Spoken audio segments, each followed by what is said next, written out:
Ungoliers, right? There's the turtle. Right, but like I say, it's kind of a retcon that all of these other things go in. For those that we're live, but we're discussing. I'm explaining to Trey the Dark Tower and the meta history of the Dark Tower, and I think the meta history around the Dark Tower is better than the Dark Tower itself. Because the first 4 books of the Dark Tower are pretty great, but the last 3 are pretty weak, and which kind of spoils the whole story. But yeah, no, Stephen King was writing a book every 7 or 8 years, and then he got hit by a van, and then he decided to finish the last 3 books all in a year. And God, the last 3 books in 1 year. I wonder what that feels like. Like, does it show? Does it show? Like, I was gonna be like, writing 3 books in a year. Yes. Is impressive. Does it like show up that it's like? Yeah, no, it definitely shows. The last 3 books sound like Stephen King. Well, the first 4 books are a completely different writing style from Stephen King. So if you pick up any Stephen King Beach Turner novel, like Page Turner novel that you've never heard of, you know how like you're at a bookstore and it says Stephen King and it's some random fucking title and you're just like, I've never heard of this. You're like, The Regulators, okay.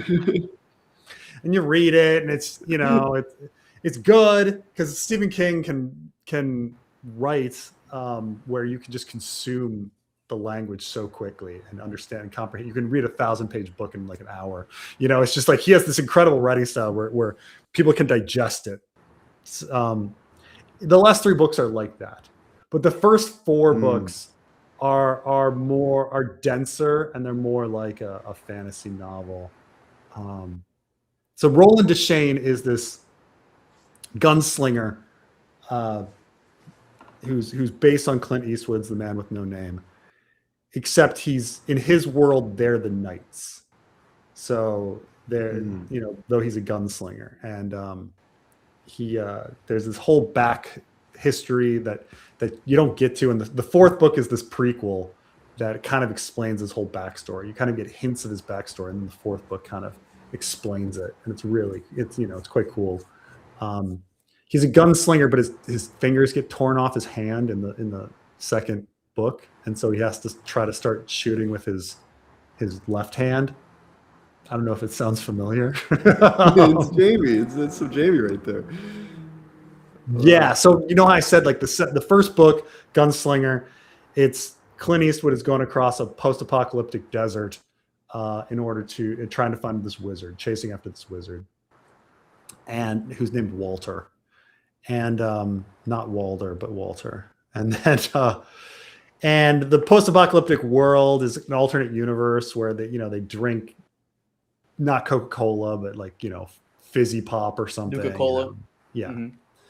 And then the 2nd book, he's got to find these other characters. He finds these 3 doors on a beach. But before he finds the 3 doors on the beach, he walks down to the beach, and then these giant crabs come out of the ocean and snap the fingers off his right hand. So he can no longer shoot with his right hand and has to go with the left or something. And then wow.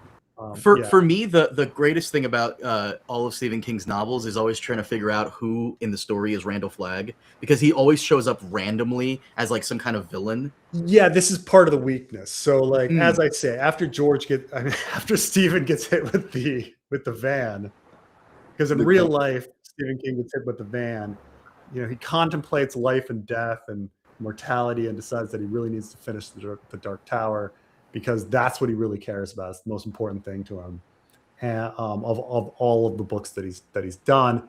And he writes those last 3 books in like a year, and he then decides to like make the Dark Tower the center of all of his books. That all of his books take place in a multiverse, and they're all connected. And Randall Flagg is in all of them. And he retroactively makes various characters. He makes the wizard Randall Flagg. Which, and the retcon doesn't work because like it's very clear that there's like 3 different villains, and there's like and Walter the wizard is only like a servant of the others, and then by the end they're all Randall Flagg, and you're like, oh, that's lazy. It doesn't. It It's doesn't stupid. matter. It's really. Yeah. Thank you for that explanation. I always like Oh, it it's when even you. worse. Like the villain, like you're building up to this big showdown between Roland and Walter, and it never happens. Like Walter just gets like killed by a spider at some point.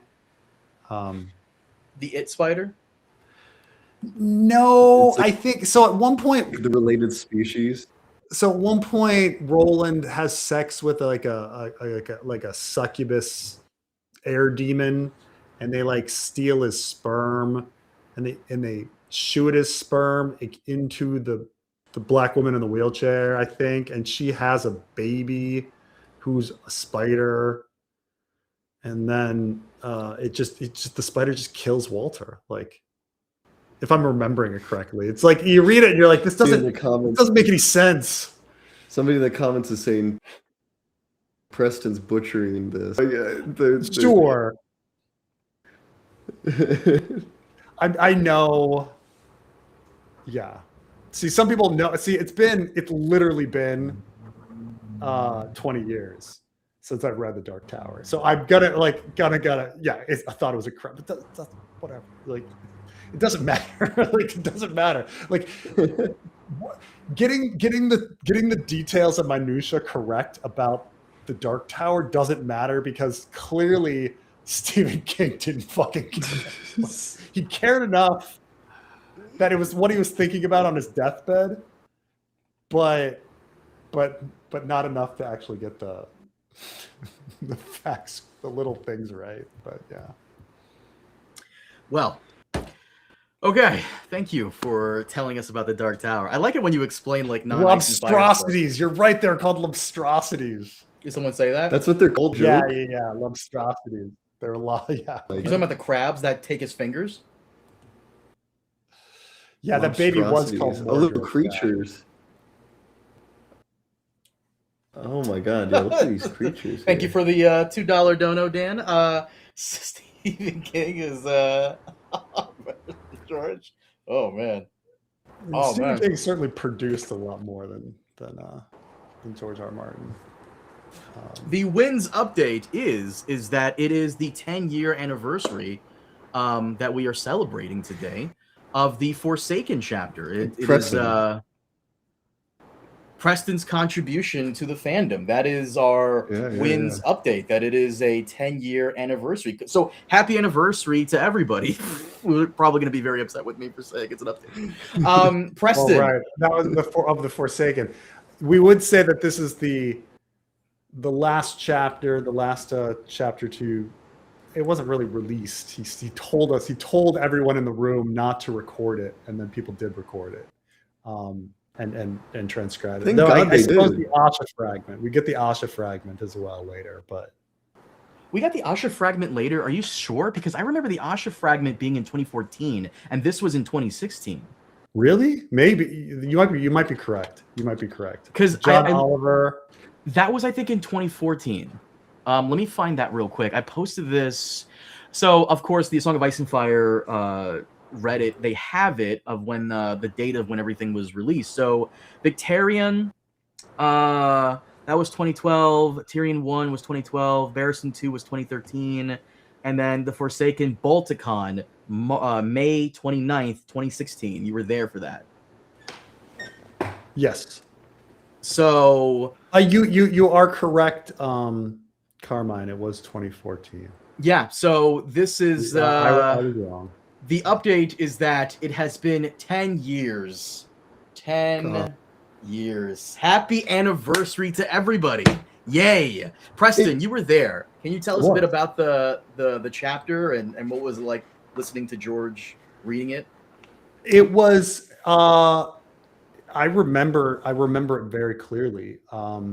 I'd made a friend, and we went in early, and we sat in like the 6th row or something, and George comes out and he answers random questions, and then I've forgotten all of the random questions they asked him because they were the same kind of shit as normal. And then he says, okay, well, I was going to read a sample, and I was going to put it to a vote. I've got some things to he's like, how about, and he lists the three things, and it was Sons of the Dragon. He was going to read an excerpt from Sons of the Dragon, or the Mercy chapter, which he'd already read before, which was already released or something, or, and we were all like, what is it? Because we'd heard that he had mentioned, I think in an interview somewhere else, that he had made this Damphair chapter existed. And he said that he mentioned the Damphair chapter. And I remember he called it the Damphair chapter. Like he never called Forsaken or anything. He's like, and like we all, like the room was kind of like, oh my God. And everyone started cheering when he said that that he had a Damphair chapter to read. And it was so very obvious that like we all wanted to hear that one. And he's like, well, hold on, everybody. Let's give it a vote. Okay, how many people want to hear like the Sons of the Dragon? And like there's like one clap. And then he's like, and who wants to hear like the Arya chapter? And there's like two claps. And I think before when he's like, let's put it to a vote, I think I screamed out, Damphair King. Aeron King.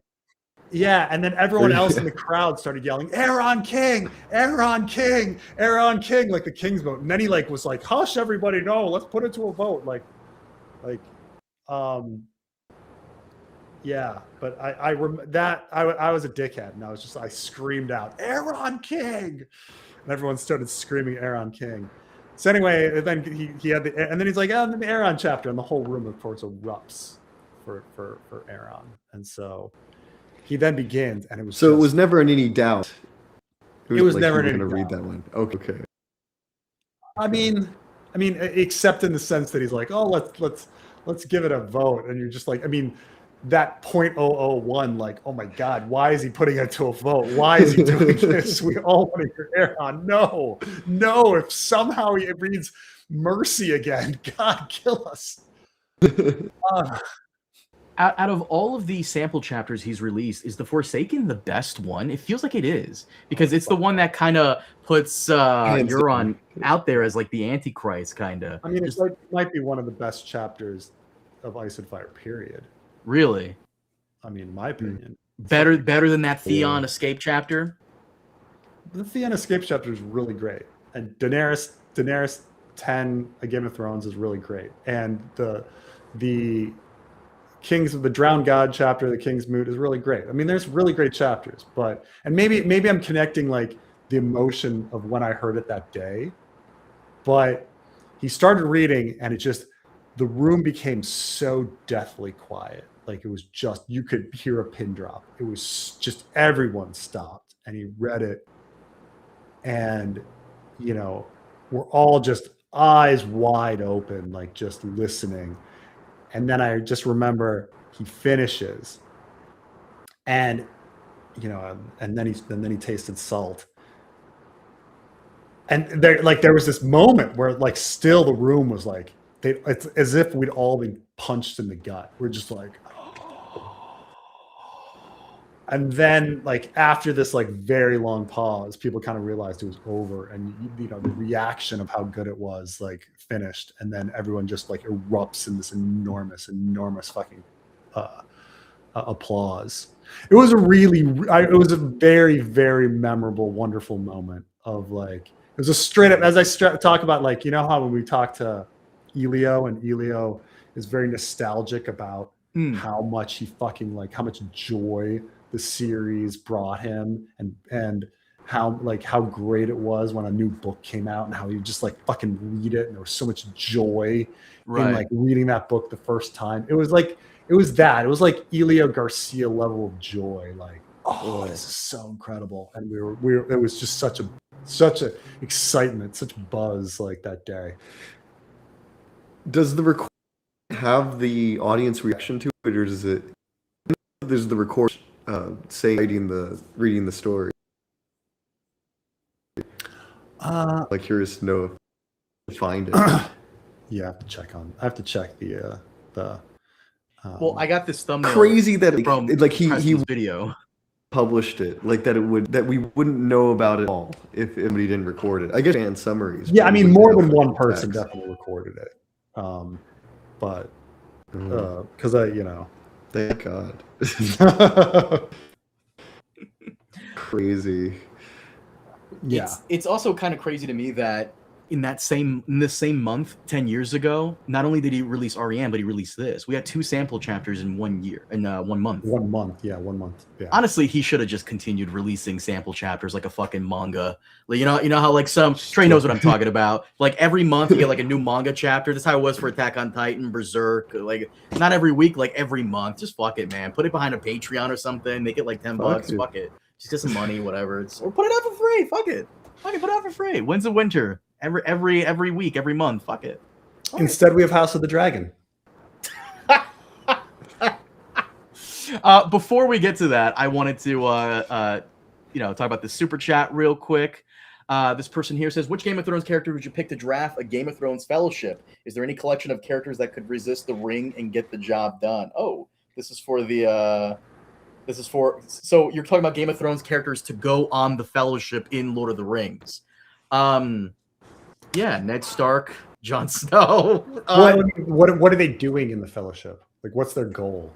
Oh, to get the ring to Mordor. Are they doing the whole? Oh, okay. We're taking Game of Thrones characters to give them the okay. Mm-hmm. Not. Do they split up? Or is it them all together? I would imagine it's them all together. First of all, Ned Stark. Okay. Ned Stark would be corrupted immediately. They'd be like, "You can put on the ring. You can save Sansa." Fuck. Like it would just be done. Like he's just like, we've got Sansa. We're gonna. Fuck! I'll put on the ring. Do Sir Bonifer Hasty, right? Sir Bonifer. Who else again? Nimble Dick. You could tell their stories. I mean, it'd be something like, is it Brienne? I mean, even Brienne, they'd be like, we got Podrick Payne. Lord Lefford. Well, now I'm thinking about the temptation of Frodo. Like, was Frodo really ever tempted? Besides, like, the abstract greed of the ring. But, like, does Frodo ever really make a really hard decision? Like, no one's ever, like, choose between Samwise or like throwing the ring in the volcano. Like he never has one of those hard decisions. That is You're true. Right. That is the true. ring never tempts him with like have this life with me instead. Like it's like temptation of Jesus kind of moment. Like Jesus is being Right. We were tempted talking about Last out of Temptation of Bible. Christ last week, and like Last Temptation of Christ is a great movie, but the final temptation for Christ is a normal life. And it goes through the whole thing of him falling in love and having sex and having children, and which is the scandal of the movie is it shows Jesus fucking. Yeah. You're right. Bonifer Hastings, Brienne, Podrick. No, Henry Lake actually said, like, Preston, you have a hatred of House of the Dragon because you thought it got in the way of George. No, you're right. George wouldn't have finished no matter what. No matter what, George wouldn't have finished. No, he would have finished if, like, if he was poor. If he was poor, broke, he would have finished. Some deadline. Yeah, he needed money, and then they were like, "You've got to get this in, or else you're not eating." You're right. He has This is too something much I always money tell now. people every single time. There was supposed to be this guy who reached out to me from IGN. I don't know if he ever decided to go through with it or not, because for some reason he was really hoping to get Preston in there. I think Preston and Alt Shift X. I think both Preston and Alt did not reply back to the guy. That's what I would have told the guy, basically, why we don't have wins is because George is not hungry anymore. There's no hunger there. It's not there. So, He had a gun to his head. when all your you stop it, Haymaker. How dare you? Before we get to the trailer, because I want to cover that real quick. Thank you, Benjamin, for the $5 super chat. Random question: how often do you guys read nonfiction? Well, the boys read some fictional stuff a couple days ago with the Bible stuff. But what about nonfiction? What's I read a lot of nonfiction. Work.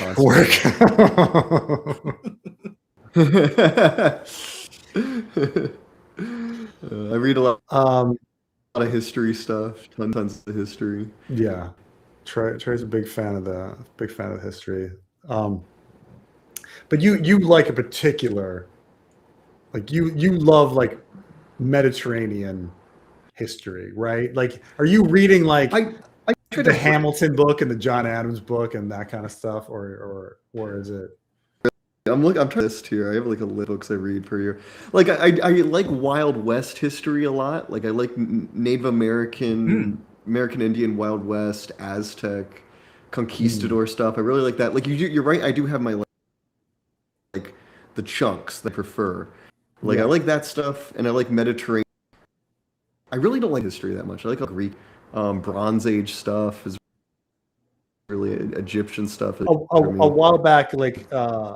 I was talking to Trey. This was maybe over a year ago, but Trey's like wondering what he's going to do with his life, and I was like, you know, they just discovered this civilization in Kazakhstan that's like ground level, like archaeology. Like if you apply to a PhD program with this and this professor, his name Michael Ferschetti at Wash U, I was like, you can get on the ground floor of this excavation of this brand new civilization that they discovered in Kazakhstan. And Trey's like, Kazakhstan? I would want, maybe I should go. I do want to like travel the world, like these places. Kazakhstan, like as a Kazakhstan as a culture, as a country. Also, Longshanks. When I watched a YouTube video of like his excavation. It's pretty out there. Like it's like you're roughing it. If I do like an excavation, that is like the roughest excavation I would ever be on. It's cool. I still think about that. I still think about that, Preston. Like I might try. We'll see. You gotta be interested in Kazakhstan, though. To what Longshanks is saying here, the guy hasn't done anything with this fucking IGN thing. I don't know what you want me to do. Like, How long been? But it's been like a couple of weeks since he hit me up about it. So, but he's also hitting up other Game of Thrones YouTuber. He was really, for obvious reasons, really hoping Preston would say yes, and he was trying to get me to get Preston to say yes. Like, could you talk to Preston about this? Just email him. just email him. Okay, so House of the Dragon released their final trailer, and I think it's possibly the best trailer they've done so far. It really hypes up everything. Yeah, it's just really, really good. You've all seen it. Let's watch it again and try to break it down. So, of course, we start off, and this gives me Battle of the Bastard vibes, you know, where they're all, like, piled on each other and just fucking stabbing each other. This really feels like that. Yeah. But this looks like one of the Riverland battles. This, maybe Winter Wolves. Must be the Aftermath. Actually, I can't tell if, are things on fire because the dragon has been through, or are things on fire because they're like, we need to start burning bodies, and this is the Aftermath? I would imagine this is maybe something Fishfeed related, because I can see here one of the Tully armors right above my icon, like the little scale armor. Plus, there's a crimson red Lannister cloak over there. So I would imagine this possibly could be Fishfeed or something like that. By the way, I think it's really funny that like every arrow is like sticking out of the ground, like upright. Like there's not any like horizontal to the ground. Like they're all like, I mean, I suppose if they came raining down, they're kind of at an angle right there, kind of. But like nobody walked by and like snapped one, and it's just like on the ground. They're kind of at an angle, just a little bit. But we continue on the trailer. Damon, he's killing the guy. It's not, yeah. Like what are the piles of?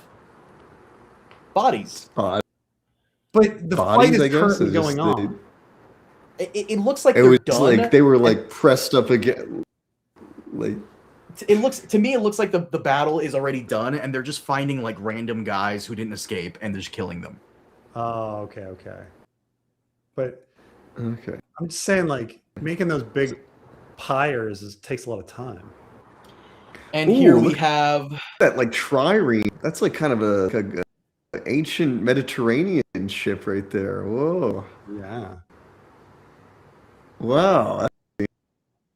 That's in Song of Ice and Fire. I didn't never. this is one of the first time I guess we'll ever see like a naval battle. We didn't really get to see much of it in Game of Thrones, especially when Euron came on the scene. We had that one moment in season 7 where Euron kills the sand snakes, but it was all fucking dark and you couldn't see dick. So Is this Jace being an idiot? possibly, Certainly like possibly. Why are you flying so low? Like, what the fuck, Jace? Like, stay So, high. In a second, you're gonna see like his dragon actually get hit by a trebuchet, like right here. You're gonna see it, like see it. Yeah. Dead. That thing should just be dead. You hit with the trebuchet to the mouth. That's awful. No spoilers. So yeah, we got gullet battle, but it keeps going, burning everything. But they added it. Yeah. He's still. So of course we have a bunch of shots of Rhaenyra. I don't know about you guys, but during the actual trailer, I can't put on sound, unfortunately. Sorry guys, because HBO, they're a bunch of assholes. But during the trailer, it really felt like they were trying to like put Rhaenyra in like a weird light, like maybe her rule isn't exactly as solidified as she would want it to be. Maybe like because they were trying to make it seem like the plan for the Greens is to show the people that she's a bad ruler. I don't really know how they're gonna try to do that, because I know how the story goes in the original one, but Right. I mean, the riot happens, but then you're like, why is this riot happening? Like, it's been 6 months. Like, was it that bad? That, you know. there's a couple of things I noticed in the trailer that I'm sure you don't know about, Preston, but I don't even know if Trey knows about this. It was a really big rumor online about something Rhaenyra would be doing to a lot of the traitor nobles still in King's Landing. I'll bring it up. I'll bring it back in a minute. But the other thing that's different here, of course, Alicent has to, scene from last time. The other thing that's different is it's not Daemon and Rhaenyra taking King's Landing. It's all of the dragon seeds, which I feel like is a better move on their part, because in the books, Preston, correct me if I'm wrong, it's just Daemon and Rhaenyra circling the Red Keep until they like both land down and take it. Yeah, it's surprisingly not that much is really written about the conquest. It's just sort of like they kind of abandoned the city for them. I mean, it's the same with like Harrenhal the other way. They just kind of. I mean, it's Fire and Blood. There's not that many details generally. Mm-hmm. I'm trying to think of like. I'm going through Fire and Blood right now. Because I'm pretty sure it's Daemon and Rhaenyra who end up taking it, and it has a beautiful, beautiful artwork. But here in the trailer, they land down, of course. For some reason, the scorpions aren't going off. We have Ormond Hightower coming in. This looks like Tumbleton. Still no Daeron. There is no sign of Daeron for some reason. I don't know why they're keeping this character so tight-lipped.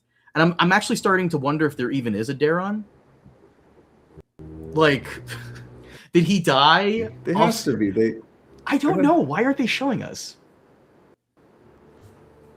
They have, we know from the spy like, photos and everything that there's a Daeron. We know that that's happening. I don't know anymore. Caught on that they're being secretive for no reason. Like they're being secretive for absolutely no reason.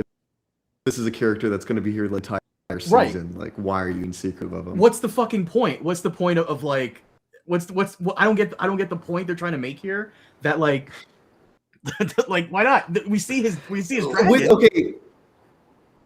The leaks might some of the reasoning. I don't know if we want to get into that, but who knows who knows if those big old Biff horn leaks are real. Biffo Big Storm. Yeah, Preston doesn't know about that bullshit. Oh man, Preston. Yeah. Who knows if that's real? Who knows? They're trying to hide Daeron's hair color. Weird. Trying to hide. Daron hair color. Why though? Like why? Like yeah. I don't. Whatever. This looks like the Green Army tearing up for Tumbleton, which okay. And we have Ormond Hightower. Actually, no, I'm wrong. This might be the moment where they do some kind of weird exchange with Daron, because the leaks did talk about that. Yeah. And you can see there the dragon sheep yeah, stealer in the right. back. So I think this is where Rhaena goes with Daemon for this, and they give Daemon a new outfit. Is sheep stealer back there? That is sheep stealer. Yeah, you could tell. Yes, that's not Caraxes. That's Caraxes and sheep stealer. You can Caraxes to the left, and then some other dragon to the right. It's sheep stealer. I'm covering up sheep stealer. Mm-hmm. It's sheep. You know, it's sheep stealer right. Because sheep stealer has like those the thin spines, the thin like wing spines. Right. Yeah. Supposedly, yeah, there's some kind of like weird fake Daron plot. Like they're gonna try to like mix up Daron for some reason. Again, this is just, it feels weird. And I guess you, Preston, you, I, and Trey, we're gonna figure it out sooner than everybody because yeah. But I wonder if it's gonna be in those first few episodes that we're gonna get, but we'll see. This is them, of course, going through the Red Keep. See, the thing is, in Fire and Blood, they specifically say that resistance was hopeless. So, like, when the dragons arrived, they just essentially surrendered, and that was it. Alicent and Otto emerged from the holdfast, Maegor's holdfast, and like to witness her coming down, and they say to her like, "Oh, let's have a great council," and they're like, "Nah," and then she executes them.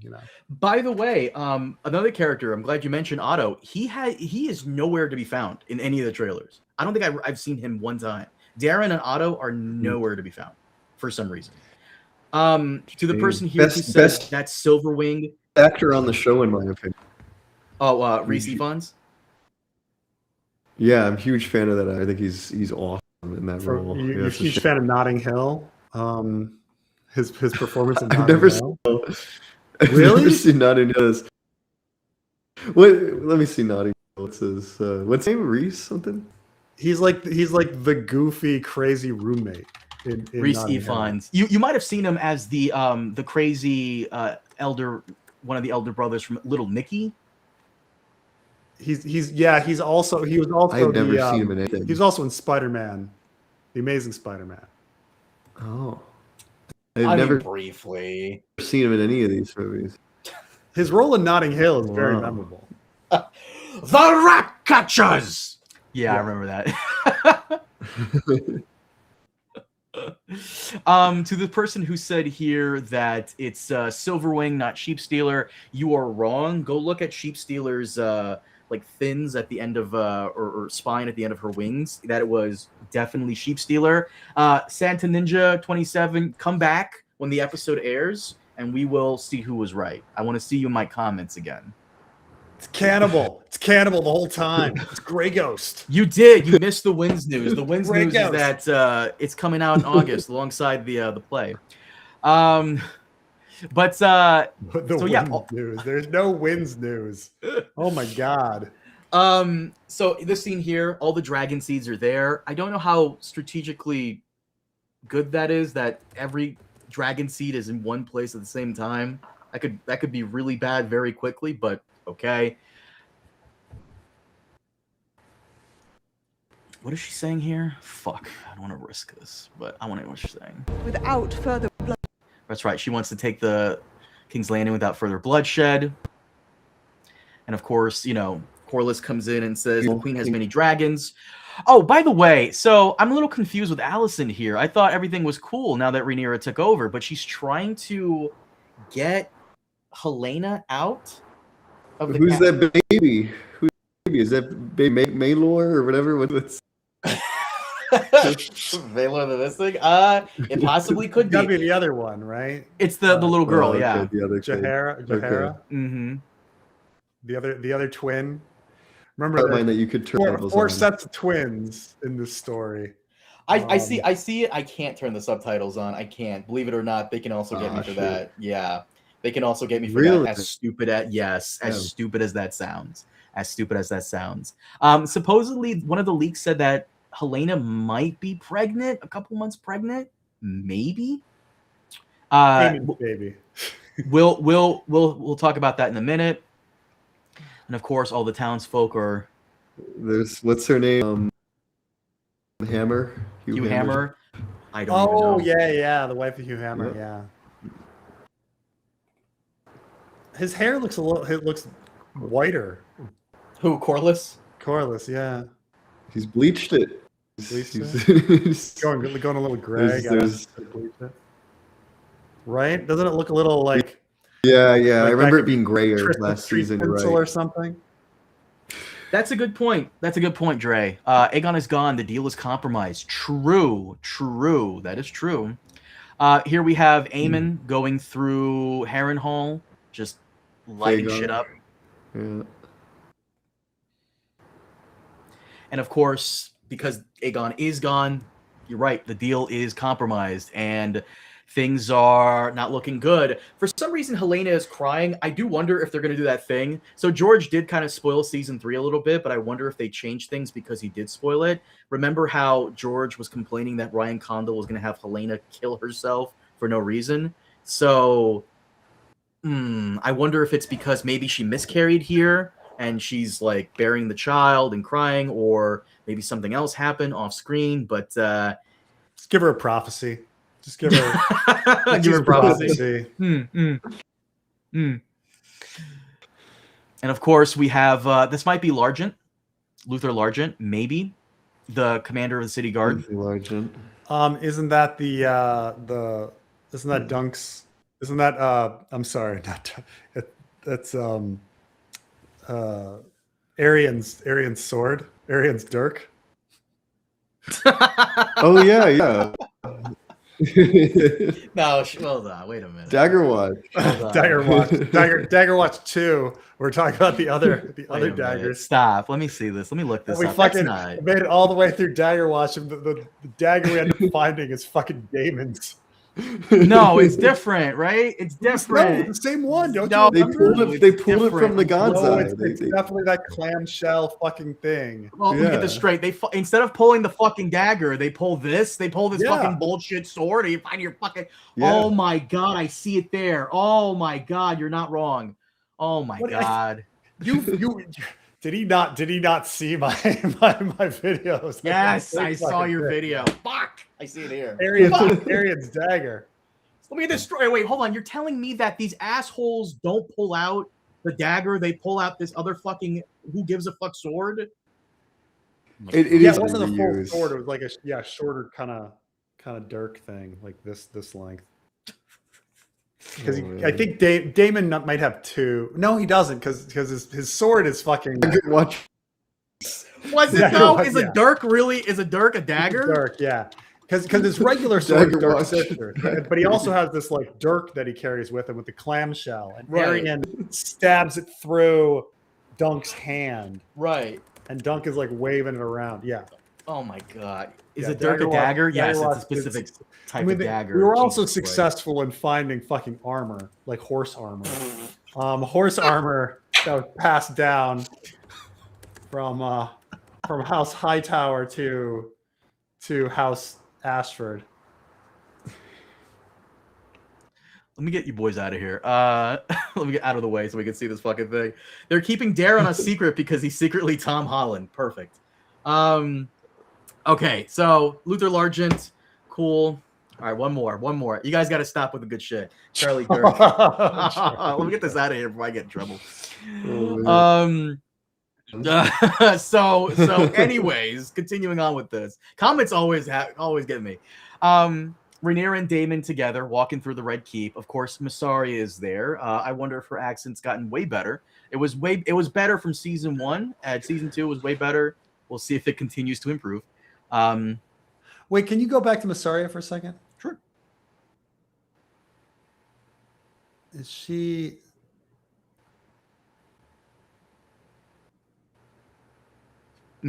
I was just seeing if okay, they're not in the courtyard, right?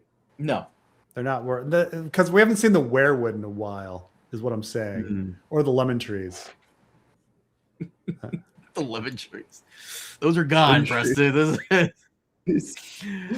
So this someone here was saying how this was a theory from some random person on Twitter, and it makes sense. This could be possibly that Rhaenyra is burning Viserys's body because they never moved it. They never went to try and give him a funeral, which that's kind of crazy to think about. Someone was saying how, remember that skull from the last trailer, Preston, that we were arguing, like, was that Jace's skull? Some people were trying to say that was Viserys' skull. They never buried him. They just saying there's like going to be this like rotten, desiccated body. Yes. But in the fucking. That's the case. That's awesome. Like great expectations kind of ending thing. So we'll see. And maybe this is what she's doing. She's burning everything because they never give him a proper funeral and so forth. So yeah. I don't know if you had to read Great Expectations in school, Carmine, but that one of the plot points in the end is that the woman's husband was still in her bed and she'd been like sleeping next to her dead husband for like decades. Which story is this? Oh, Great Expectations. There's a woman who wears her wedding dress at all times, and like and you're like, what a crazy fuck. She's still wearing her wedding dress every day for like years, and then at the end you find out that like her husband's body, like dried, desiccated body, was still in the bed, and she'd been sleeping next to it like every day for decades. Yes, you're correct. That's what I meant. A buried funeral pie. You know what I meant. Shut the fuck up. Thank you, Lunchanks. You know what I meant. You know what I meant. So, of course, again, we always focus on Rhaenyra here. We know he's played by... about Daron. True, but for some reason, they're still hiding him for some reason. That pillow does not look comfortable. Maybe that's why she's so upset. It's too hard. It's like a sofa cushion kind of thing. You're like, big. Yeah, it's not propping up your head right. Of course, we have to see the Toll of War. There's Blackwood and Bracken, Tully. Bracken. They put Blackwood and Bracken pretty close in the march together. Who would do that? That's bad planning. You put them at opposite ends of the column. Like you're right, Preston. You're right that they're like mixing all the armies like individually. You're right. That makes no sense, and you would separate their house, right? You'd keep them together. So here is what I was telling about earlier. There was a leak that Rhaenyra was going to serve the nobility of King's Landing who turned on her rats, and people were like really turned off by that, which I think is kind of funny. It's kind of a gangster move, to just like a Tony Soprano gangster move to, serve all these people who pretty much kind of turn their back on you, rats, like, and forcing them to eat it. Okay, kind of fucking crazy, but I'm here for it. What do you guys think? No? I mean, it's a pretty cool scene. I mean, pretty gross and cool scene. Admittedly, it doesn't quite sound like Rhaenyra. I mean, isn't this the moment where she's going a little crazy, getting a little dark? Yeah, you'd have to, you better put the accelerator down on how crazy Rhaenyra is. Then, I mean, maybe once the gullet happens, she goes into overdrive. I've been watching some Soprano clips, and holy fuck, the comments are always like full of that, the rat cook reference. Yeah, maybe. What if she executes them after? Again, I want to see Mad Queen Rhaenyra. I want to see Rhaenyra go crazy, because a lot of the fandom feels as though they've been really sheltering Rhaenyra from being like that one like boss bitch that they want her to be, because a lot of the fandom is really married to that idea and they want her to do this, but they also think that Ryan Condal is like sheltering us from that. So yeah, I want to say in Fire and Blood, the thing that makes everyone essentially turn on Rhaenyra is taxes.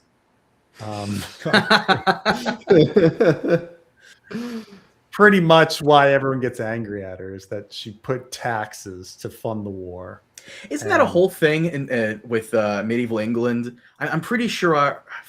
I'm forgetting what it was, but I'm pretty sure that was like a whole thing with medieval England where there was a king who was crazy with taxes, and the nobility pretty much turned on him.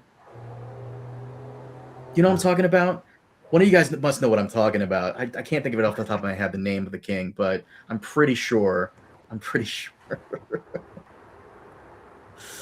Be off screen. Let me think, man.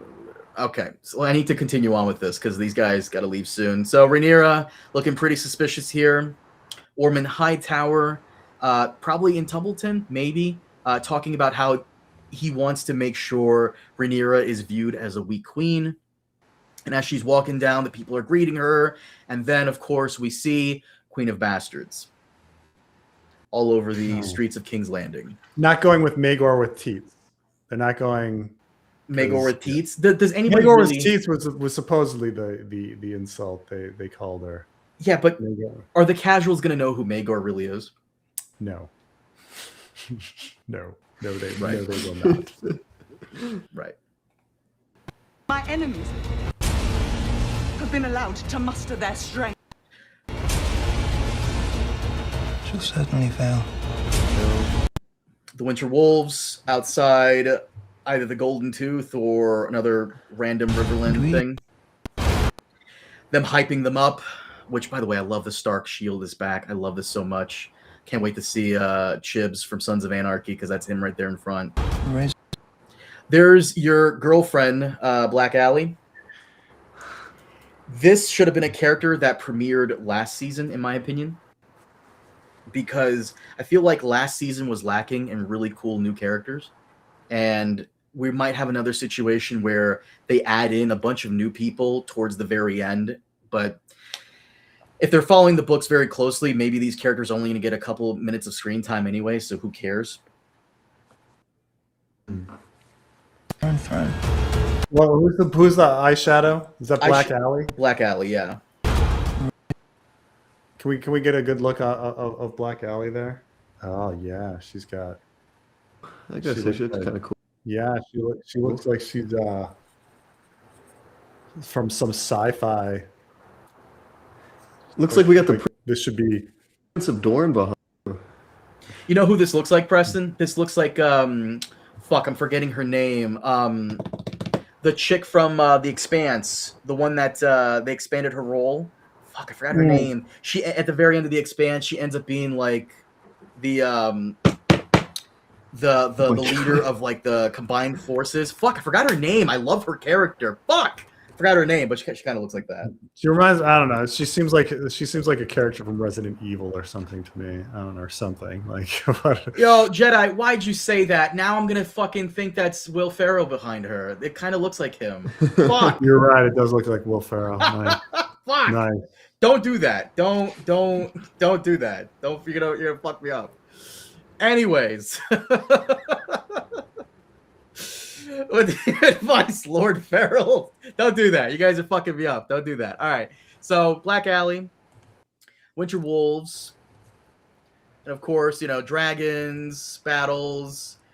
Daemon attends a small council meeting, and I guess he's having some trouble with Mysaria, who's right here. Is that the Sons of Anarchy guy? Yes, Chips. The Sons of is for the Winter Wolf guy. Yes, thank you guys. I meant Drummer. Yes, thank you. I love Drummer. Yes, that's who she kind of looks like, Drummer. Where is he? Yeah, Chips from Sons of Anarchy. Yeah. Daemon attending a small council meeting. Love his new armor. And wherever they are, oh god, this is gonna be so fucking great. People were so complaining about the lack of battles, but I guess they brought all of the battles to season 3. I'm hoping it's gonna be better. We'll see. Armor, here we go. This looks like the Golden Tooth or Tumbleton. Alicent's brother, whose name escapes me, fighting somebody. Gullet again. Winter Wolves. I think that's kind of a waste where they're like shooting a catapult at a ship that's already massively burning. Like, come on, you know, like that ship's done. You don't need to hit it again. It's done. Oh, now we got it. Oh, Huge fan of Preston criticisms. Oh, There we goes some some trebuchets. Corliss is upset about something. Aemon fighting somebody. Kristen Cole. Kristen Cole. she's at the Sept praying again. There's the YouTuber. There's Philosophy. She's back. Is that Philosophy Tube? Is that who that is? Yeah. For some reason, I thought that was name is. I thought it was ContraPoints. Natalie Wynn. You know what I'm talking about, right? ContraPoints? No. They actually have beef. Those two. Really? Why? What? They really don't like each other at some point. Yeah, Abigail Thorne is Philosophy Tube, and ContraPoints. I think they dated, and they really like each other. Whoa. We should all be friends in this time of turmoil.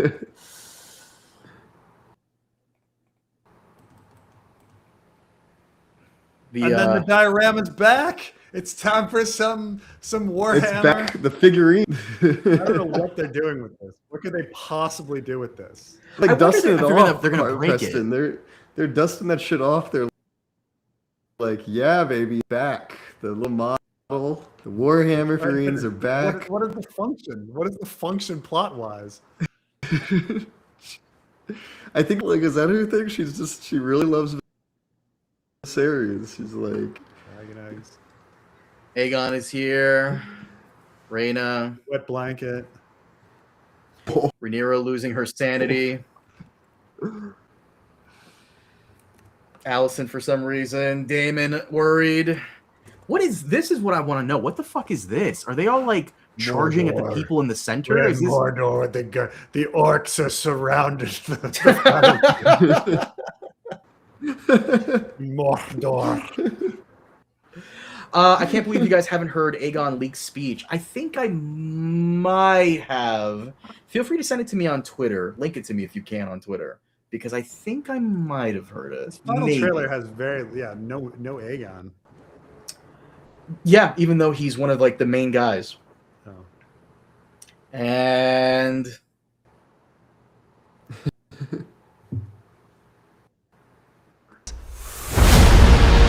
That was weird.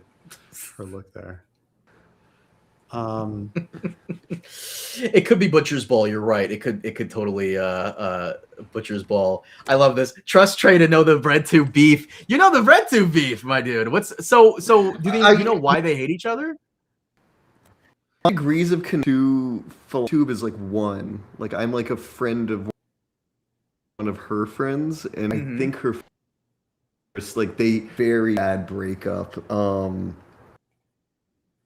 I can't anything like this is like stuff like, but I think they really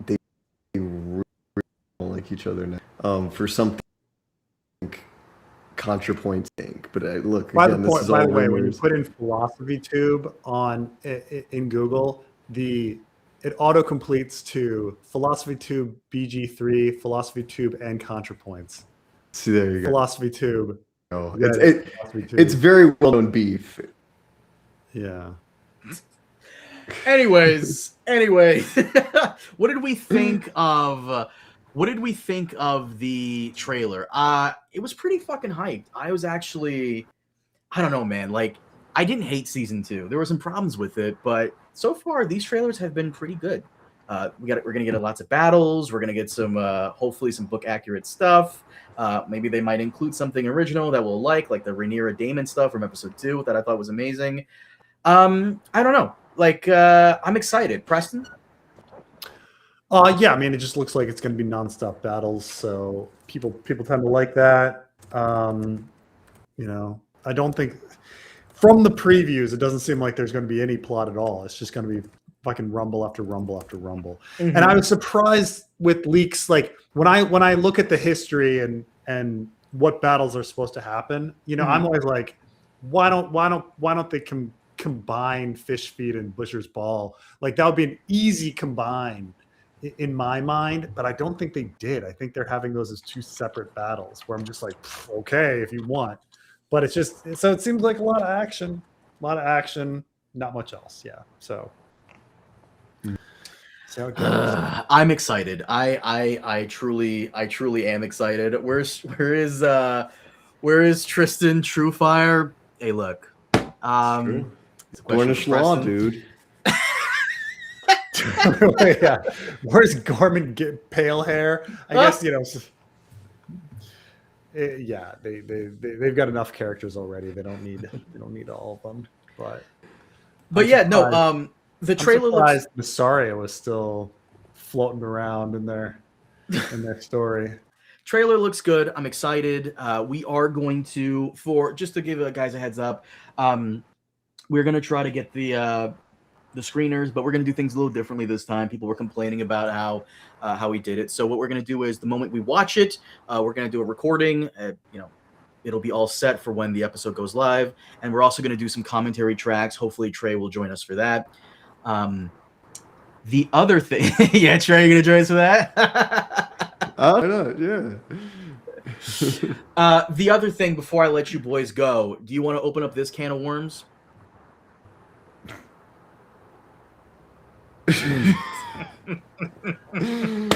Oh yeah, baby. Oh god. You wanna go into this? The casting news for the Game of Thrones play. Oh. I think it's interesting.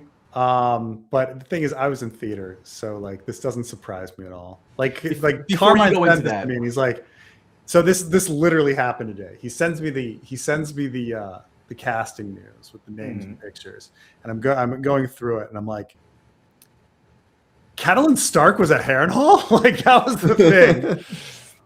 I'm like, it's like, oh my god, Catelyn Stark. The whole thing, we all thought she wasn't there. I mean, yeah. So one of my questions was: is this canon to the books? Is this canon to the TV show? Or is this like its own canon? It turns out this question was answered a couple months ago, back in February. Someone from my Discord server, shout out to Mr. Kuehl, he sent me this article here, in which the playwright Macmillan basically said like there were events which George has never previously revealed, things that have been the source of intense speculation, and I had to go directly to George for those. So if he had to go to George directly for those, that means it's part of book canon, which, okay, that is actually quite fair. To which Preston said to me privately, yes, George is going to reveal stuff that he'll never write.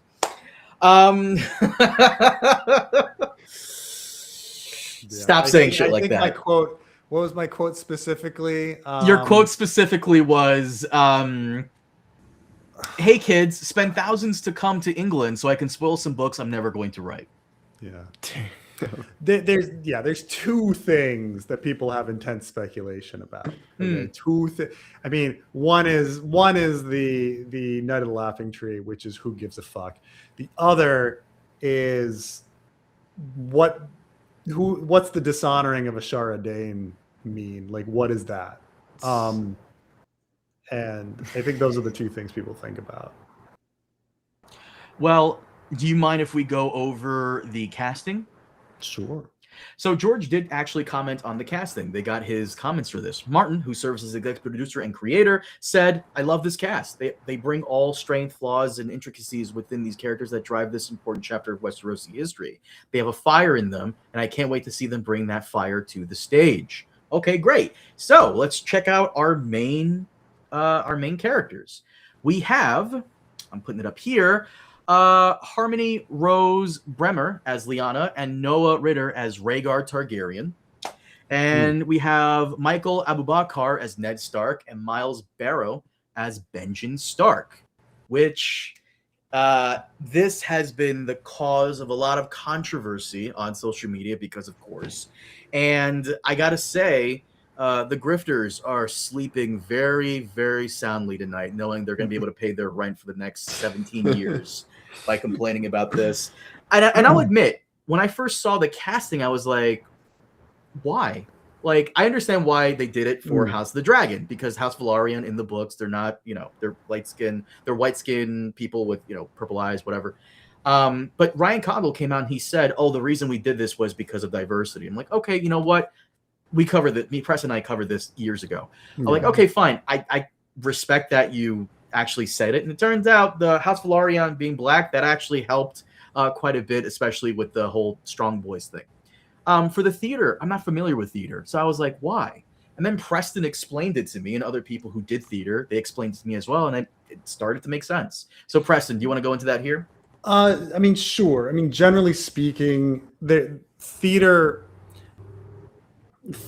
tries to reimagine and tries to have new takes on stuff, and the reason it does that is for a number of reasons. Like I would say, primarily when you do theater, you're doing normally most of the time you're doing shows that have literally been done 10,000 times. Like when your high school put on, Anything Goes.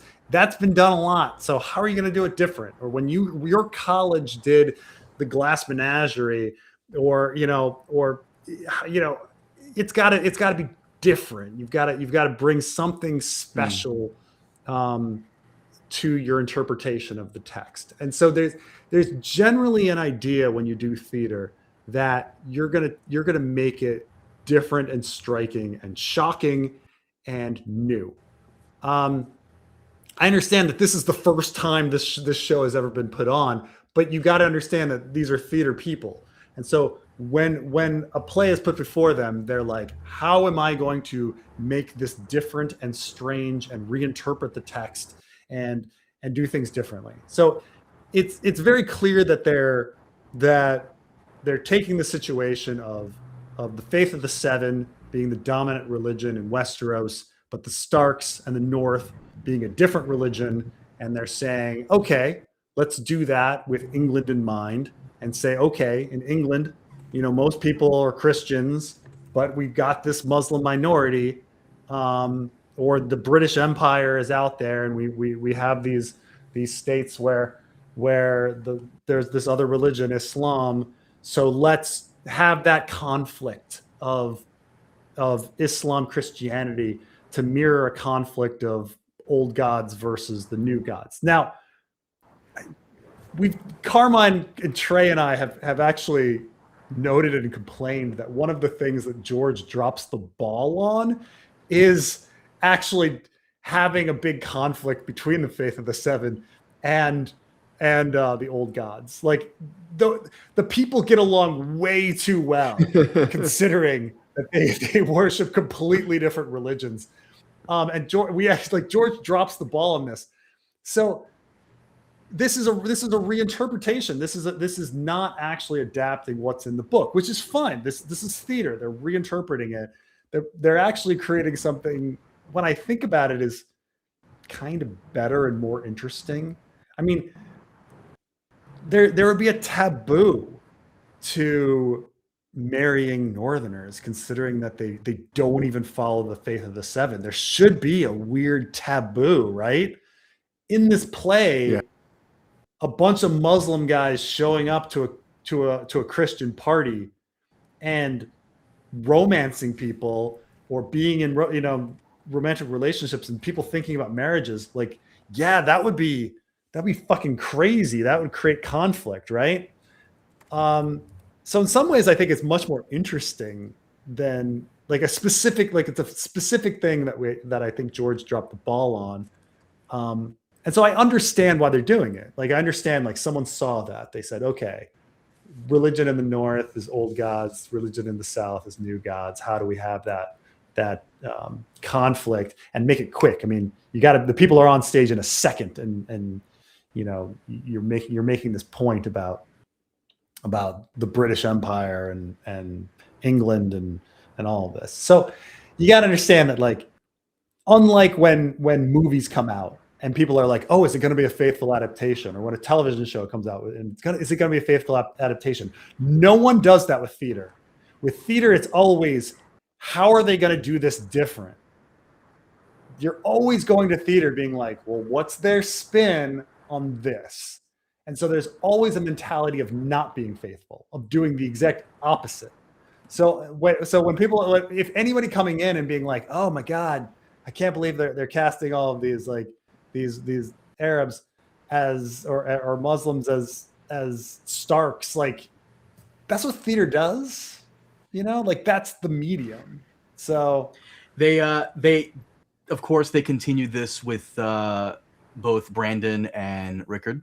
So we have here Luke Brody as Brandon Stark and Alexander Newland as Rickard Stark, and Maxim A's as Jaime Lannister and Daisy Franks as Cersei Lannister.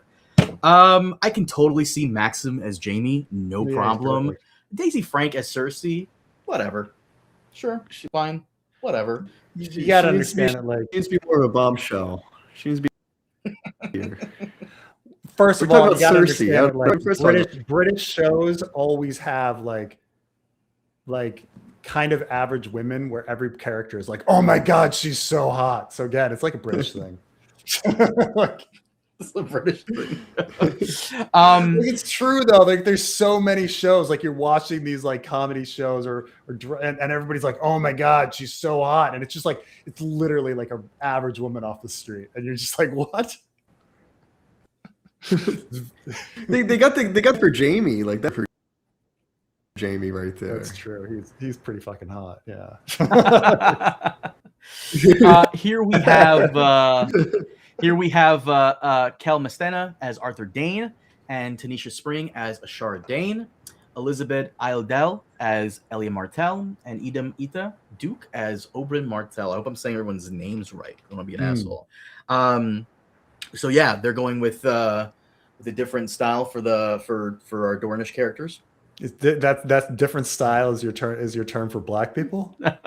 It's okay to call them black people. I'm trying to be nice here. But again, the Dornish is a place where there was a large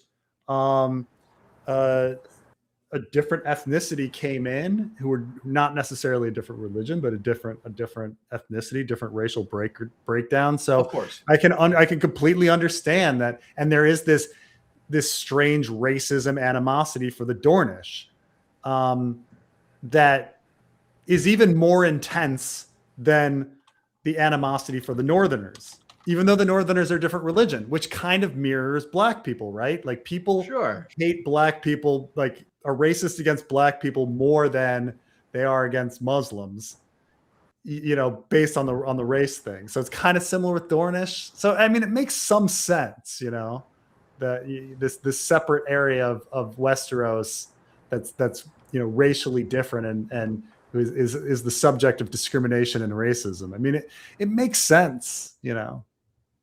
And next up here we have Michael Schaefer as the Mad King, Aerys Targaryen, and Mariah Gale as Rael Targaryen / Sheila Went. I don't know why they're. I think. Sure. Bit parts. They didn't want to. Okay. They bit parts, yeah. Oh, bit parts. Daniel Hawksford as Barristan Selmy. So like if Marty you want Green. in Hamilton, for example, like even though they're two big characters, but the person that plays like Lafayette plays Jefferson, you know, it's the same guy, or the person that plays Hercules Mulligan is Madison, you know. It's just like you reuse characters in theater, you know, especially if like they don't have much crossover time on stage. Yeah. And next up, we have a couple more. We have here Callum Woodhouse as Robert Baratheon and Marcella Walton as Tywin Lannister / Jonathan Derry, and Islam Bouakaz as Howland Reed, and Richard Hansel as Maester Pycelle. They say Master Pycelle, but Maester Pycelle. Trey was telling me how casting. Maester Pycelle, like who's fucking guy? This tell me, Trey. Than Tywin. How would they get a guy that's younger than Tywin? Why would you do that? Yeah, that's true. They should swap those guys. Someone here said, where is it? Someone here yes, said, another, you know, Middle Eastern Muslim in order to for Northerner, because Howland Reed is a Northerner. Right. Yeah. They said someone here says, "Where's John Con? Is he safe? Is he all right?" I don't think they have John Con here. George did say that we'd be getting the Mountain, though I didn't see a casting for the Mountain, or as Trey was asking earlier, Lysa. I didn't see a casting for Lysa either. Like Joffrey, remember George T. Joffrey Lonmouth? He's Right. You know what? Joffrey Lonmouth's going to be there, and him not to be here. You know. Nick, is this Pycelle's grandson? It might as well be, Nick. It might as well be. Yeah, this is what people should be angry at. This is what people should be angry at. Like Grandmaster Pycelle is like, how old is this actor? Like, let me see this actor, Richard Hansel. Fucking let's see if he let's see. I don't have any information here. Age? Like, how old is this guy? 9 years old. He's younger than 50, and you're gonna play Grandmaster Pycelle. No. So to me, the Dornish, I always took them as people from Spain, like Spanish people. Sometimes they have nice tan skin. Sometimes they're white. Sometimes they're not. And that's a bit more brown. But that's about it. Hold on. Did someone say something here? Or are you guys still with me? Yeah. Okay, for some reason I heard and this one here, last group of people we have here is Sean Yusuf McKee as Gerald Hightower, and Adrian Christopher as Lewin Martell, Huey O'Donnell as Varys, and I cannot say that man's name, as Oswell Went. So, okay, Varys is sure. Varys needs to shave. I'm sure he will. Oswald Went, and there's also another cast. They got the Mad King's Master of Coin. I guess he was important. Some guy named Carlton something. I forgot his name. Carlton Chessold. They also got him too. Do you remember Carlton Chessold? Preston? He's Carlton the Chuckler. Chessold. Yes. Right? He's the Chuck. Oh, Chelsted. Chelsted. Sorry. The 2 week hand in between the one that before. I forget if he's right after John Con. He's Master of Coin to the Mad King, and he was named as Hand of the King during Robert's Rebellion. Yeah. So we might have. You're right, because I was wondering why the fuck did they change it from Harrenhal to Mad King? And I remember you telling me it's possible that they could possibly go through Robert's Rebellion, and yeah, that's possible. I didn't bring his picture, but he was announced as well. This casting is 100% going to cause the wrong type of controversy, unfortunately, and it is what it is. But I mean, they like. I mean, first of all, they're going to like that controversy. I mean, right. It's going to give them attention, but also it's also just what do you fucking expect? This is what theater does. This is what theater does, but also theater. This is the most liberal of liberal groups of people are in theater. Okay. It's just, I mean, I did theater through high school and college. This is like somebody complaining that a pride parade is has not enough representation for heterosexual couples or something. You are taking a group and saying why did they do this? It's theater. It's a theater crew. You you're right. Cater to a bunch of conservatives? No, they're not going to do that. This is the theater crew. But those conservatives are going to show up, Preston. They were going to right-wing conservatives. We're going to fake. All the right-wing conservatives are going to start boycotting plays. There was Trey knows what I'm talking about. You didn't see this because it was on Twitter, but someone was trying to make fun of Game of Thrones by saying in a remake of Game of Thrones they're going to make everyone like gay and give them colored hair, and I'm like, buddy, have you read the books? Everyone already has colored hair. Everyone's already a bisexual, like Daenerys. Sure. Dany is bi. Come on, what are we doing here? There's more gay stuff in the books. You need to come on, you need to tell them that there is a inter character called Sweets on Slaver's Bay. They wrote this character that it uses jumps between she, her, and he, him pronouns like regularly between chapters. Khal Drogo looks like he's from the fucking Village People, right? He's got a fucking mustache. Like, I'm also pretty sure that like we do kind of have like a trans character as well, Lyseno Mar. I'm pretty sure Lyseno Mar is like Lyseno Mar kind of is coded. Like the Fire and Blood books have one of the pirate guys is like kind of like trans. Like he wears like a dress and like wife or something. Is this a thing? Am I making this character's name? It's probably the character that Philosophy Tube is playing. Rangoon? yeah, Rangoon? Rancalio Randoon or something like that? Oh, never mind. Philosophy Tube. I mean, is playing someone different. she's kind of playing that role, but I don't know if Rangoon, is he's supposed to be eccentric. He's supposed to be like a Dario, who's another blue-haired character. I think my problem is that people who don't understand the books are not fans of the books and just they want to involve themselves in a conversation they have no idea what they're talking about. And it's like, guys, like I get that you just watched the show and the show omitted like a lot of the stuff. That's great, but like you could just Google. It's right there. It's like right there. It's like, and even then, people who are like in the community, like they ignore the stuff that Trey just said.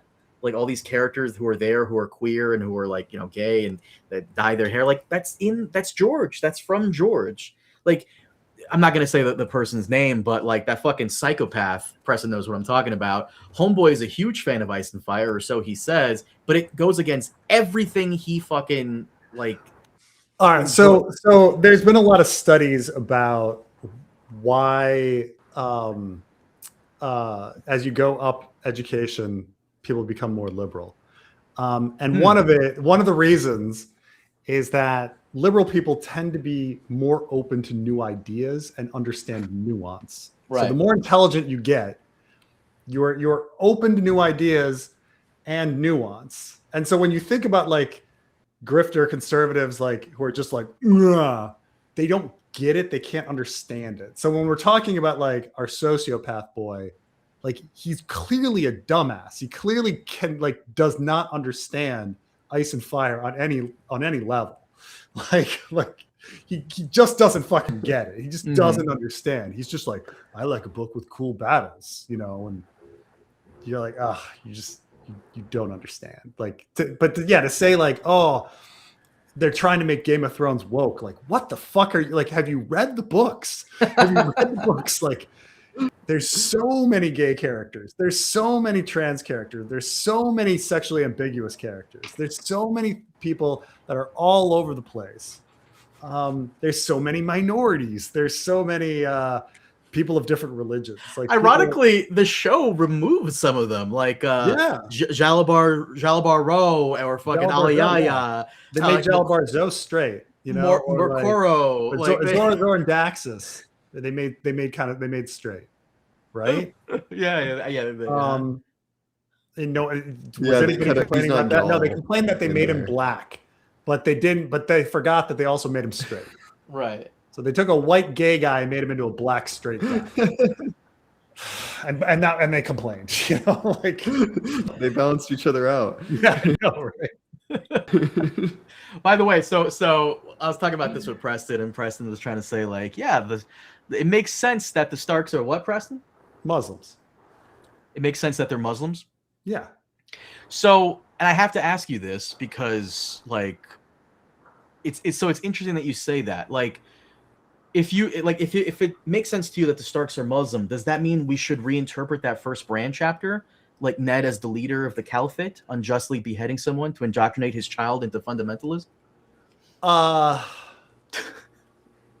I mean, like I say, George drops the ball on this. I'm saying this is not a faithful adaptation. Okay, this is not a faithful. Obviously, what George was thinking about with the Northerners is that they were more of like druidic, Celtic people that hadn't yet gotten Christianity or something. That's what he's thinking about, right? Mm-hmm. He's thinking about the Picts and Scottish people that haven't yet like found Jesus. Like that's what he's thinking about. But Starks should be Native Americans. You know what? Yeah. Sure. Whatever. But the thing is, what I say is like, I don't think that he clearly intended at the beginning of a Game of Thrones that there was going to be this huge conflict. Like Catelyn she has this whole introductory chapter about how like the North is fucking weird and she always feels like an outsider here. And it's the werewood creeps her out and she's just, this isn't her place. And then by the end of the book, there's a werewood at Riverrun and it doesn't fucking matter. Like, and everyone's like, King in the North, yeah. Ned Saladin Stark rides again. All of the Riverland people are like, yeah, King in the North, yeah. Like, when did you how are you all of a sudden okay with like the old gods? Okay, whatever. Even though like, so like I say, it's not a faithful adaptation, but it's interesting. What they're doing is interesting. I would even go far to say that, like, and again, I haven't seen the play, but I'm going as far to say that it's probably a slightly more accurate conflict that they would have by having like Muslims, Christians, like at the same event. Again, I'm gonna make this very clear because someone was asking. Mashallah. Someone was asking. God willing. Marban 20. Like I thought it was Inshallah. God willing. No, Inshallah. Inshallah. God, like Mashallah. You use them in different contexts. Ya salam. It was like I said before in the previous live stream, which I put on the Clips channel today. Am I gonna go see it? No. Do I have the means to? Sure, but I don't want to keep supporting the guy who won't even show us any love and support by even fucking putting in a blog post telling us how much he liked this one show we all liked. Come on. Like I'm kind of done giving Ice and Fire any of my money until we get wins. I think I'll go on record as saying that because the last time they tried putting anything Ice and Fire related, it was all AI filled. And then they tried to gaslight into saying, well, this is not AI. This is not it was. Stop. This was AI. Everyone kind of low-key forgot about it, but it was. And that was kind of a slap in the face with no explanation, no apology, nothing. They doubled down. And now, hey, come watch this other thing, like Preston said, about something that totally happened about in a book that I'm never going to write. I'm good. I'm good. I'm sorry. Let me quote Preston correctly here. Hey, kids, spend thousands to come to England so I could spoil some books I'm never going to write. Correct. What's funny is that the casting list has actually made it more interesting to me because I'm like, what are they? Of course it would. You do this all the time, dude. You weren't gonna go. Now you're gonna go. Like, how are they doing this? This is what are they doing here? Like before, I was just like, oh, this is gonna be a cursed child money grab. Like that's all I thought it was. That this was a cursed child money grab. They would release like the script later and try to make some money, but now I'm like, they're really doing something risky here. That's intriguing to me now. It took something that was very boring to me, and all of a sudden I'm like, what is this about? Let me get this straight. Because the play is not going to be mostly white people, you're now interested. Yeah, because they're taking risks. They're taking risks. Are you actually going to go now? No, I can't. Oh, that's right. No, I'm very busy. I'm very busy during that whole thing. Okay. There's Cursed Child, Harry Potter and the Cursed Child. So there was a stage play for Harry Potter sequel. And then they marketed a book that was the script that was of the stage play. And so this is mirroring that in a sense that we're having a stage play about something that's been a book that's been adapted into, visual medium. And then what's the next thing? Oh, well, theater, And so that's what I thought this was, is that this was some sort of cash grab. But it's a little more here. I think as opposed to Cursed Child, no one goes to see Cursed Child and is like, oh, this is incredible theater. But they went and hired like a big award-winning playwright here, and they got the Royal Shakespeare Company, and they're doing some really risky things on stage here. So it does seem to be something else. But man, oh man. Whatever. No, I can't go. I like, it's literally like premiering when my wife is due. I mean, it's just I'm not going. By the way, you keep like someone. I think this is the most top comment on live stream thing you did. Oh, Preston's busy that month. Oh, we're invading Cuba. Got it. Dude, you do seem to somehow go away on vacation when we either go into Venezuela or Iran. That is a thing. So I just want you to know that if you are gone for a good chunk of the time House of the Dragon is premiering, and in that time we invade Cuba, you're never going to escape the allegations. I just want you to know that. Before we wrap this up, did you want to go briefly into Spider-Noir, or did you want to wait until you're further in for that? I mean, yeah, I can't really say. I've only seen the first episode of Spider-Noir. It seemed really good. There were some really good costumes and style. It's funny. It's really funny. Really good humor. Have you already finished it? No, I'm on episode 4 or 5. Show us that Ashara Dane actress again. All right, buddy, I got you. She's pretty hot. Yeah, she's good looking. No, what's funny is like everyone here is both men and women are good looking. No, they didn't get any ugly people. You know, like yeah, of course. But you know, that's yeah.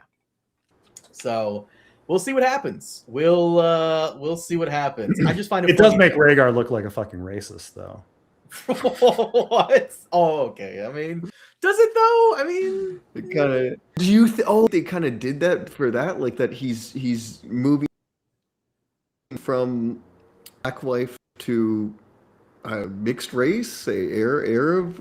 Yeah. Wife? I mean, like, want to have a white wife? Like, be more explicitly racist if like had Lyanna be. If she was Lily White, yeah. So yeah. Oh my. There's probably so much that we will never see that goes into all this casting. It's yeah. Preston, I mean, keep in mind that like theater, like yeah, there's a general feeling that theater should make people uncomfortable. Like you want to make the audience uncomfortable. You want to make them you know, squirm in their seats. Like this is like I've seen a lot of theater. Like, I don't know if you guys know. This is like one of these things I don't talk about that much, but like yeah, I've seen randomly. I didn't know you were a theater guy. Well, I was never very good. So I was never like I used theater as a way to meet girls. And so I was around it a lot. I was never a great actor. I was, but I directed some shows. I was in a lot of shows. I was in some musicals and things like that. And then my wife is really into musicals. So I was like, I eventually listened to all of her musicals and I get to know about like musicals and stuff like that. But no, I mean, it was like, artsy fartsy, like college theater, man. That's what I fucking did, man. It was it's funny. Yeah, it's very funny. Like a lot of my friends went on to be actors, or people I knew went on to be actors, or like directors or stage managers, or things like that. Like one of my friends like won a Tony, like got a Tony. That's what they're into, and it's good for them. But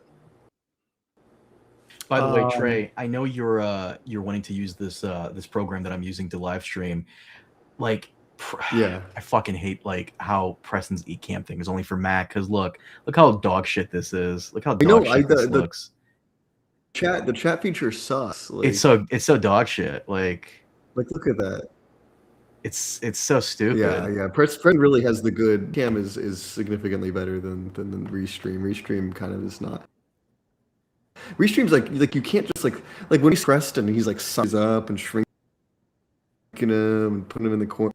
You can't do this, right? And it's all like presets. Like that's the thing. Is like, yeah, it's. No, I mean, Ecamm, like you get what you pay for on that. You know, how much? You don't even pay that much. You don't even pay that much on this. So, and I had to because of Preston, I had to purchase a 720 version because if it goes 1080, it flips out on him. It flips out on him. Yeah, but Trey, I just wanted to show you this real quick before we wrap it up because it's so bad. It's so fucking bad. It's not good. I'll be using it tomorrow. We'll see how it goes. Do you need Preston or me to pop in, or are you good? We'll see. My podcast buddy is like the cryptid. He's gonna get bad if I'm like dry. I'm just like I have nothing. The best thing I can recommend to you is either get a Wi-Fi extender or hard connect to your router. Please, for the love of God, like hard connect to your router. I'm literally running like a fucking 100-foot Ethernet cable from my living room into my room. Like, no, I need to be hardwired. Okay. Anyways, Preston and I are watching Spider-Noir. You guys need to check it out. Preston and I will also. How many episodes in are you? 4 episodes. 4? You're halfway through. Halfway through.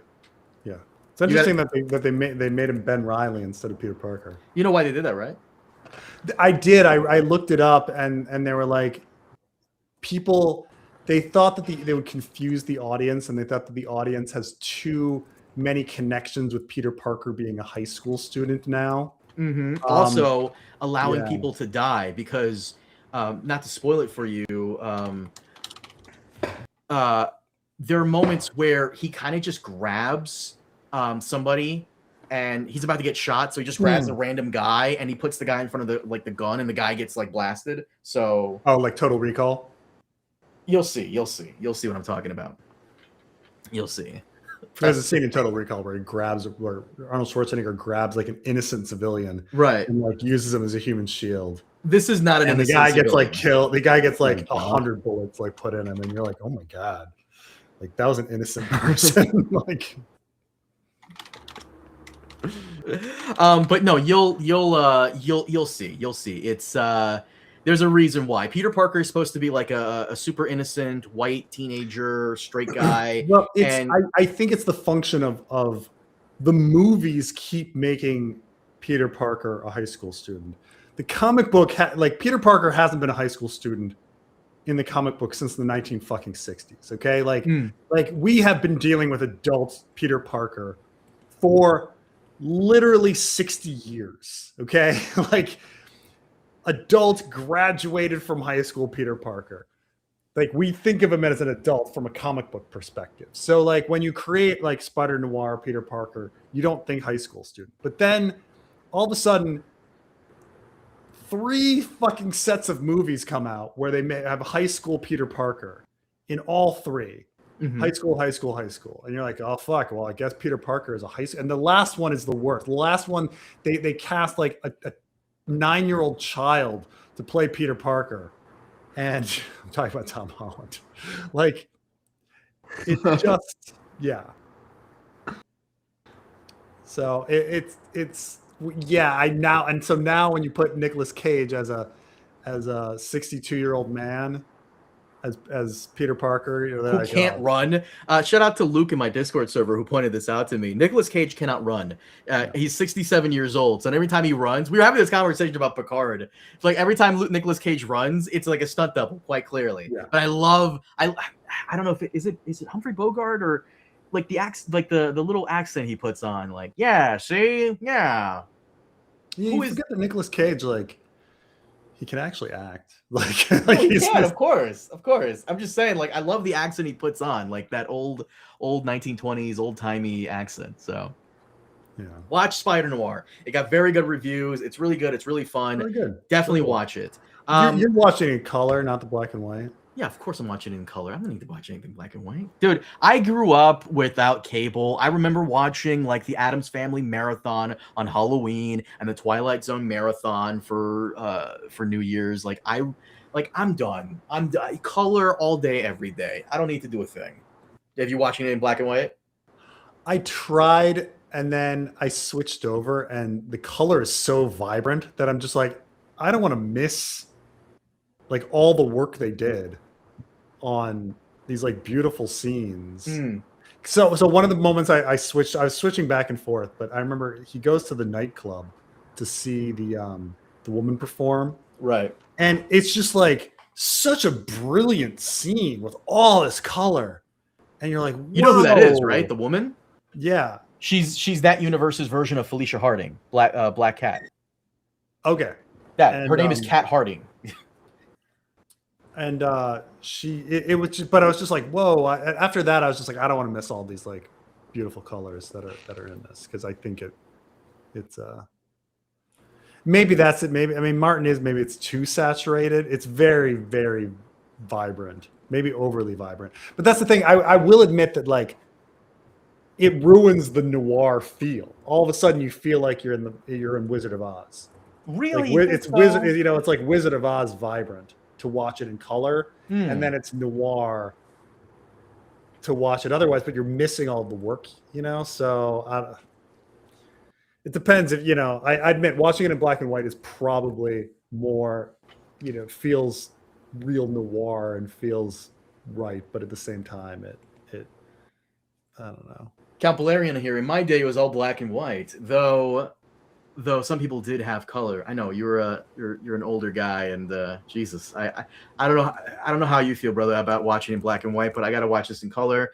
I'm done color with subtitles because, of course, I can't hear anything unless I see subtitles. So, I mean, I was a child of the '80s, essentially like the family TV. You know how like, so growing up in the '80s, essentially like this was the era where people had like two TVs. And there's even a joke about it in Back to the Future, like, oh, we have two TVs. And so everybody kind of knew that there's like a TV for the kitchen, a small TV for the kitchen, and then a big TV for the living room or something or whatever.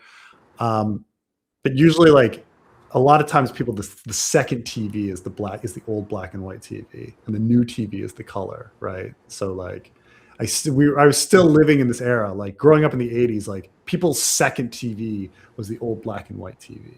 So a lot of like, there's a lot of stuff that I watched black and white growing up. Yeah, but the thing is, black and white is for boomers. It's true, it is, but like you got to remember that one thing I really fucking hate about period pieces, that when people get things wrong, like watching Mad Men, this pisses me off. Like they're like, oh, this takes place in this year, and they have every fucking item in the world is from that year. And you're like, that's not how the world works. Okay. The world works as in like, you've got a few items from that year. Most of your shit around you is from 10 years ago or 20 years ago or 30 years ago or 40 years ago. Like, you know, people don't like surround themselves with new shit like constantly. Like, you know, like people that lived in the 80s dressed like they lived in the fucking 70s. They didn't dress like they lived in the 80s. Like that was, you know, like on TV, you'd see people dressed like like in the 80s, but the average Joe has still got his clothes from 5 years ago. Like he hasn't bought a new wardrobe. He's still wearing his fucking 70s bell bottoms in 1984.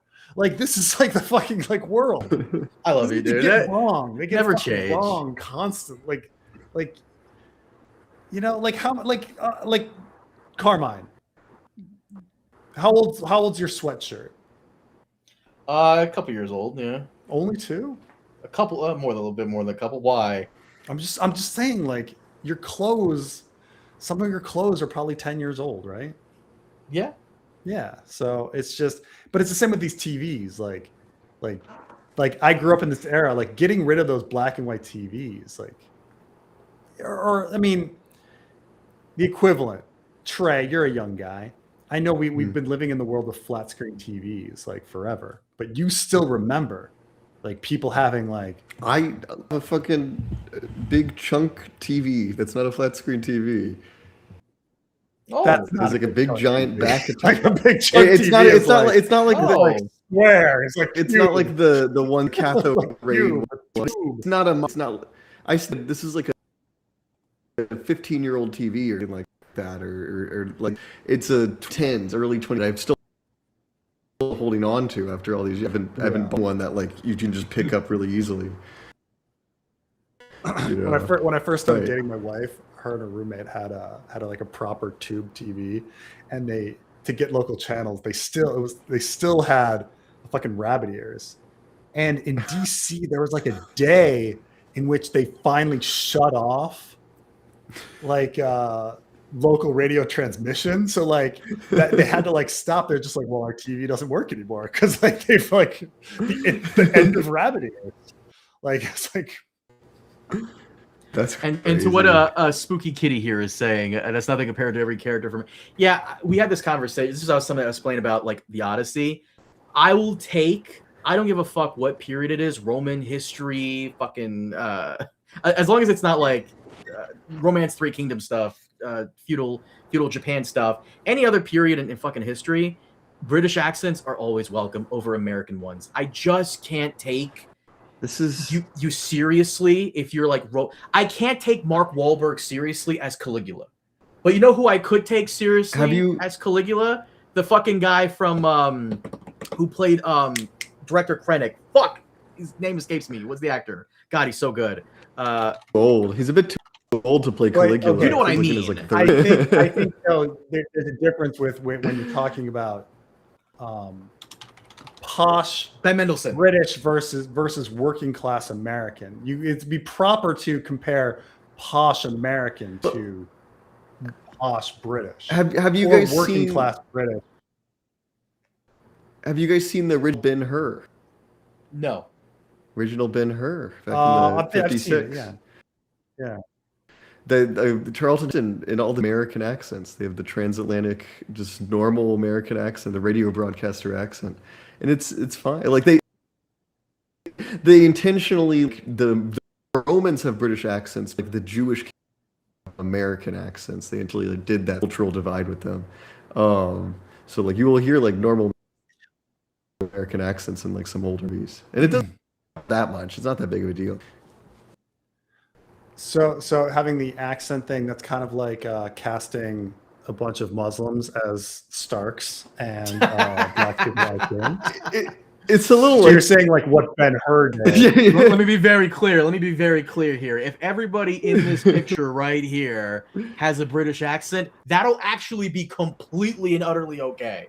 Like every person will have a British accent. Yes, they better. Because they that's all. what I want. Have you read their backgrounds? Like all of them have been doing theater in Britain. Like Good. For Good. I want British accents. I don't want like. We discussed this very briefly last stream or the stream before that about how I spoke to that one YouTube employee person who was talking about how a lot of people, because of AI, a lot of people from India and Southeast Asia and even Africa, they're getting into the YouTube stuff because they don't have to use their voice. They can use an AI voice modulator because a lot of Westerners who all watch YouTube and even some people in those countries would rather listen to either an American or someone with an Australian or British accent speak than they would those people with those accents, which I kind of understand that. Like if I was going to look up anything about Shakespeare or Roman history and I hear like a redneck Southern US accent, I'm probably going to change the channel because I just don't find it appealing. But some people do. I like the British accent. I do. I like the British accent. Australian accent is nice. You know, Spanish accent from Spain. It's very nice. But I can't stand that like accent from that goofy accent from the fucking Southern rednecks. I just can't.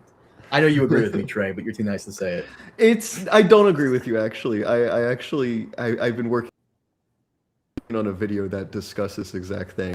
Really? Year. Yeah. Really? When you guys brought it up last stream. Wow, this is like very.